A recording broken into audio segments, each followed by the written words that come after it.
भेज दिया जाता है तो आप गलत हो, क्योंकि काजू का कच्चा फल जहरीला होता है। और क्या आपको पता है सप्लीमेंट बनाने के लिए जानवरों की हड्डियों का इस्तेमाल किया जाता है?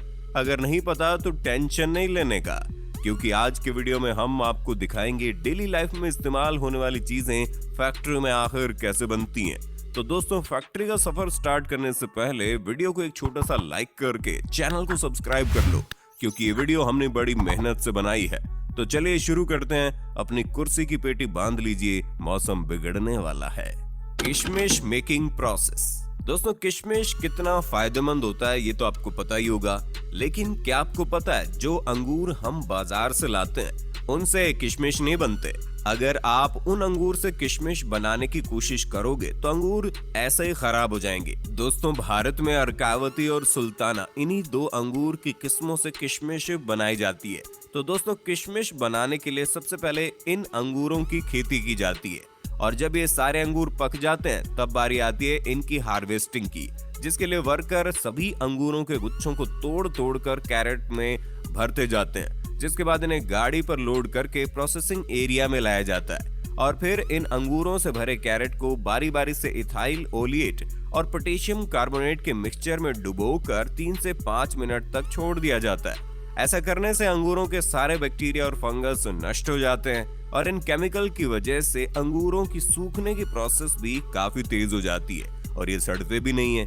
फिर इन अंगूरों को केमिकल में भिगाने के बाद इन्हें सुखाने के लिए एक जालियों का सेट बनाया जाता है, और इन जालियों पर अंगूरों को अच्छी तरह फैला दिया जाता है। अंगूरों पर डायरेक्ट धूप लगने से खराब हो जाते हैं, इसलिए इन जालियों के रूम को छायादार बनाया जाता है। और फिर इन अंगूरों को 10 दिन सुखाने के बाद ये सल्फर प्रोसेस के लिए रेडी हो जाते हैं, जिसके लिए इस जालीदार रूम को पूरी तरह से पैक कर दिया जाता है ताकि सल्फर का धुआं बाहर ना जा सके। उसके बाद रूम में थोड़ी थोड़ी दूरी पर गड्ढा करके उसमें भूसे को डालकर उस पर सल्फर पाउडर डाल दिया जाता है, और फिर सल्फर को जलाने के लिए उस पर जलता हुआ कोयला डाल देते हैं। ऐसा करने से रात भर सल्फर का धुआं अंगूरों पर लगता रहता है, जिसकी वजह से अंगूर तेजी से सिकुड़ने लगते हैं। और इसके बाद अगले दिन इस रूम को खोल दिया जाता है, और फिर अंगूरों को 4 से 5 दिन सूखने के लिए छोड़ दिया जाता है। और जब सभी अंगूर सूख कर पूरी तरह से किशमिश बन जाते हैं तो इन किशमिश को निकाल कर कैरेट में भर लिया जाता है। इसके बाद इनकी सफाई करने के लिए इन्हें प्रोसेसिंग फैक्ट्री में लाया जाता है। फैक्ट्री में लाने के बाद सबसे पहले किशमिश को क्लीनिंग मशीन में डाला जाता है, जहां ये किशमिश कन्वेयर बेल्ट की मदद से जब वाइब्रेटिंग मशीन तक पहुंचते हैं तो ये मशीन अपने आप वाइब्रेटिंग सिस्टम की मदद से किशमिश में मौजूद डंडियों और कचरों को अलग कर देती है। और फिर इन अलग हुए किशमिश को वाटर प्रोसेसिंग से गुजारा जाता है ताकि किशमिश पर लगे केमिकल और धूल वगैरह अच्छी तरह से साफ हो जाए। और क्लीनिंग पूरी तरह से कंप्लीट होने के बाद इन गीले गीले किशमिश को ड्रायर मशीन में सुखाया जाता है, और फिर किशमिश सूख जाने के बाद फाइनली इनकी पैकिंग करके इन्हें मार्केट में भेज दिया जाता है। Wine making process. दोस्तों, अब जब बात चली रही है अंगूरों की, तो लगे हाथ ये भी देख लेते हैं कि इन्हीं अंगूरों से फैक्ट्री में वाइन आखिर बनती कैसे है। दोस्तों, ग्रेप वाइन के शौकीन लोग दुनिया के कोने कोने में मिल ही जाएंगे, लेकिन क्या आपको पता है जिस एक गिलास वाइन को पीने में आपको कुछ मिनट भी नहीं लगते, असल में उसे बनाने के लिए कितनी मेहनत की जाती है। दरअसल नई अंगूर की खेती के लिए अंगूर की सूखी बेलों का इस्तेमाल किया जाता है, जिसके लिए यहाँ बेस्ट क्वालिटी के अंगूर के पौधों को तैयार किया जाता है। सबसे पहले खेतों से सूखी बेलें इकट्ठी कर ली जाती हैं, उसके बाद उन्हें फैक्ट्री में लाया जाता है और एक ऐसी मशीन में डाला जाता है जिसमें बेल की टहनी के ऊपर से बेकार का झाड़ हटाकर उसे साफ सुथरा करके लंबी लंबी टहनियां बना ली जाती है।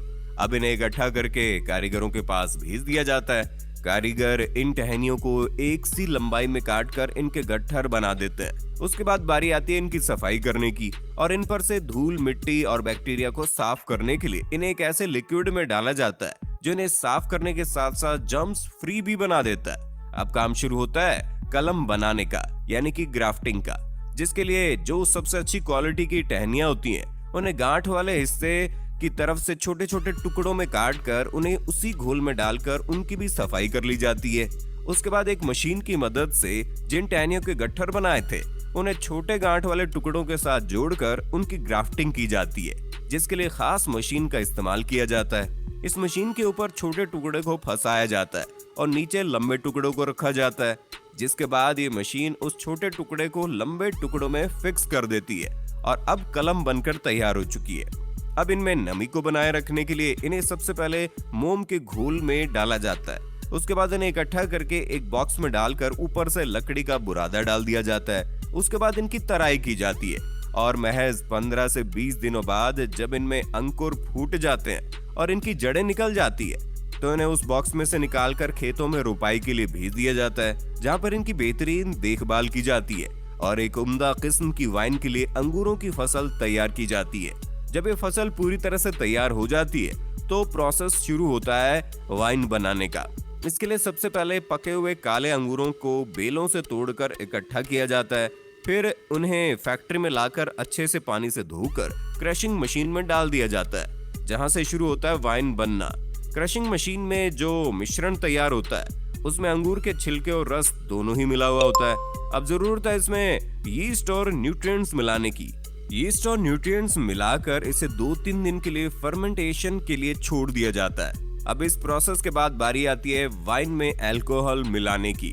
नॉर्मली वाइन में 15 से 20% अल्कोहल फर्मेंटेशन किया जाता है। उसके बाद बचे हुए अंगूरों को एक प्रेशर मशीन में डालकर 2 टन प्रेशर के साथ प्रेस किया जाता है। उसके बाद वाइन को छानकर एजिंग के प्रोसेस के लिए भेज देते हैं। वाइन एजिंग का प्रोसेस सालों में पूरा होता है, जिसके लिए तैयार वाइन को लकड़ी के बाइनरों में सालों तक स्टोर करते हैं। उसके बाद फाइनली वाइन रेडी हो जाती है और इन्हें पैकिंग करके मार्केट में भेजा जाता है। काजू मेकिंग प्रोसेस। दोस्तों, बच्चे हो या बड़े हो, काजू तो हर किसी को पसंद होता है, लेकिन क्या आपको पता है काजू कैसे बनता है? और अगर आपको ऐसा लगता है कि काजू को पेड़ों से तोड़कर डायरेक्ट मार्केट में भेज दिया जाता है तो आप गलत हो, क्योंकि काजू का कच्चा फल जहरीला होता है, इसलिए इसे प्रोसेस किए बगैर मार्केट में बेचा नहीं जा सकता। दोस्तों, काजू के फलों को कैश्यू एप्पल कहते हैं, जिसके निचले हिस्से में काजू का बीज होता है और इसी बीज के अंदर काजू होता है और इसके ऊपर वाले हिस्से से शराब बनाई जाती है। तो दोस्तों, इसे प्रोसेस करने के लिए काजू के फलों को पेड़ों से तोड़कर फैक्ट्री में लाया जाता है। फैक्ट्री में सबसे पहले काजू के फलों से काजू के बीजों को अलग किया जाता है और फिर इन बीजों को 3 से 4 दिन तक धूप में सुखाया जाता है। उसके बाद इन सूखे हुए काजू के बीजों को हाई टेम्परेचर स्टीम के जरिए बॉईल किया जाता है। ऐसा करना जरूरी होता है क्योंकि इसके अंदर जहरीला केमिकल होता है जो कि बहुत ही खतरनाक है, स्किन को खराब कर देता है, पूरी तरह से स्किन को जला देता है। और फिर बॉईल करने के बाद काजू के ऊपरी कवर को निकाला जाता है, जिसके लिए मशीनों की मदद ली जाती है, क्योंकि काजू का ऊपरी कवर बहुत हार्ड होता है। उसके ऊपरी कवर को निकालने के बाद काजू के ऊपर एक पतला छिलका मौजूद होता है, जिसे निकालने से पहले इनकी रोस्टिंग की जाती है, क्योंकि कच्चे काजू को पकाना भी जरूरी होते हैं और ऐसा करने से इनमें मौजूद चिपचिपा लिक्विड भी उड़ जाता है। और फिर रोस्टिंग के बाद काजू का पतला छिलका भी निकाल दिया जाता है और फाइनली काजू की सफाई और छटाई करके इन्हें पैक कर दिया जाता है। साबुन मेकिंग प्रोसेस। दोस्तों, साबुन का इस्तेमाल तो हर कोई करता है,